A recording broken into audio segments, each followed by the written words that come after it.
Have you ever had that situation where you are sure that you have been crystal clear in explaining not only what your idea is, but why it's important? You've supported it well. You're sure that it is the right thing for this situation or these people. And still, they just didn't get it. You've made sure that it's relevant and comprehensible and defensible. What's left to try when you've done everything right? I can't promise that I know what's going wrong every time that situation is happening, but there is an issue I see over and over again. And that's when, however we've talked about, however we've helped make sense of our idea, we've focused as much or more on what's different about our idea, what's different from what people are doing now, than on what's the same. Now, I get it. Already you're like, wait, Tamsin, I should focus on what's different or else people aren't going to understand. Yes, and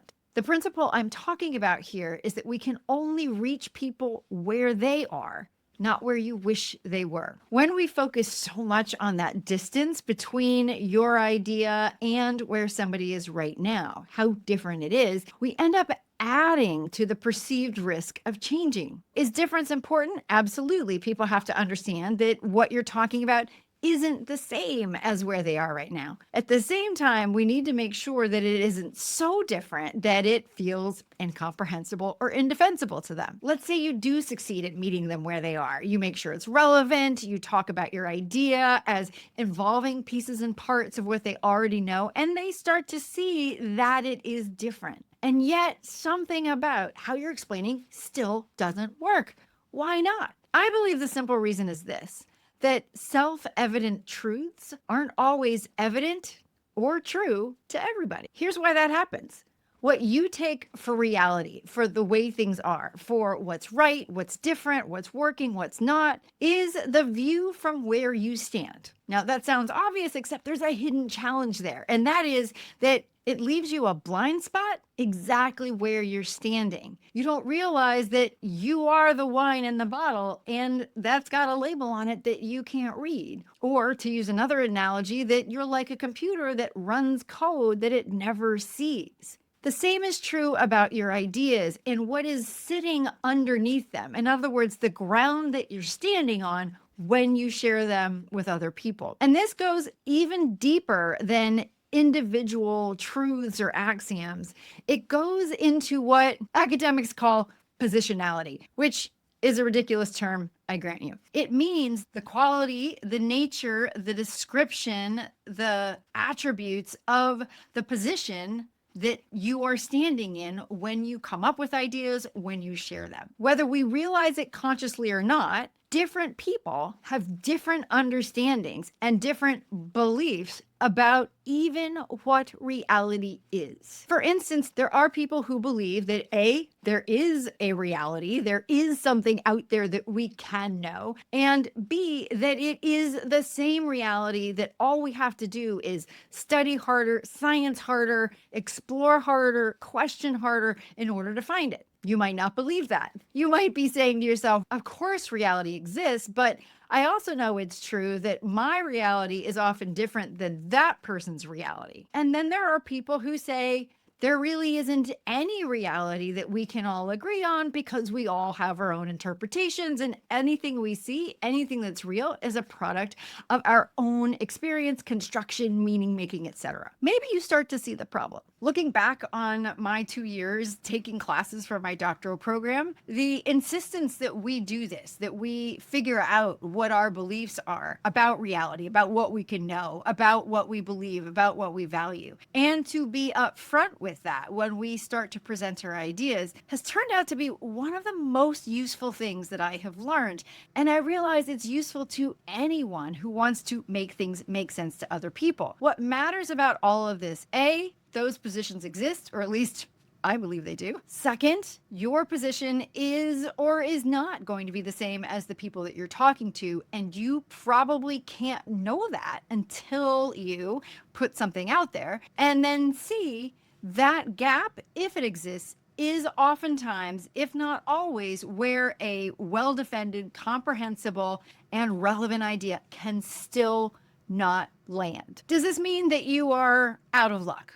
Well, no, but what it does mean is that it's a really great indicator to stop trying to convince people at that point, to stop persuading and start seeking to understand. And even better, establish mutual understanding of where each person is coming from. Why do we want to do that? So that we can back up and find where there is common ground, so that we can potentially make our idea makes sense there. So, how do we do this? First of all, step out a little bit and take a look at where you are so that you can say, huh, I never thought about the fact that people may see reality differently. But now that I do know that, what do I believe? Second, it's about ensuring when you are trying to make something make sense to somebody else that you own the phrasing of that. You say, I believe that if we want to do X, then Y makes sense. And here are the things that are self evident to me. If that still isn't working, that's the time to get curious.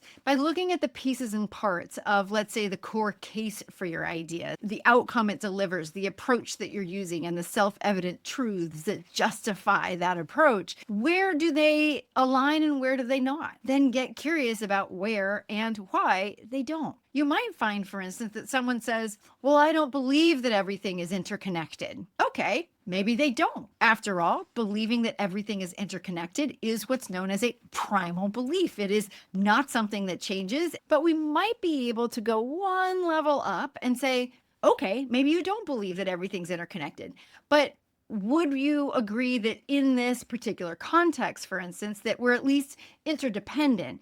Something that I do is going to affect something that you do, even if it's not direct. If we now understand that interdependence is where we share, then the job is back on you to say, can you now make your case through that shared common ground of interdependence, that place where you do both see the world the same way, even if you're standing in slightly different positions? People are different. Gift for the obvious, I know.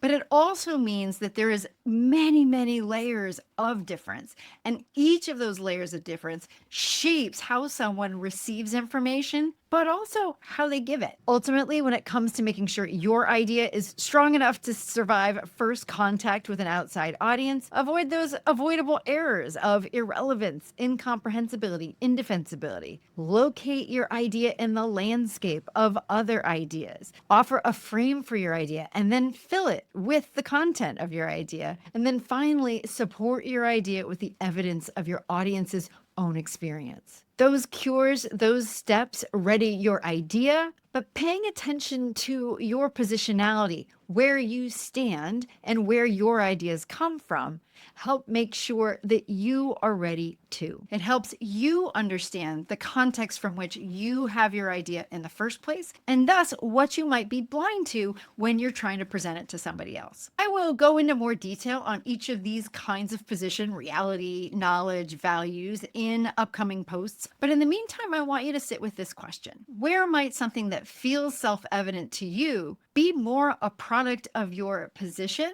than of a reality, whether or not that exists?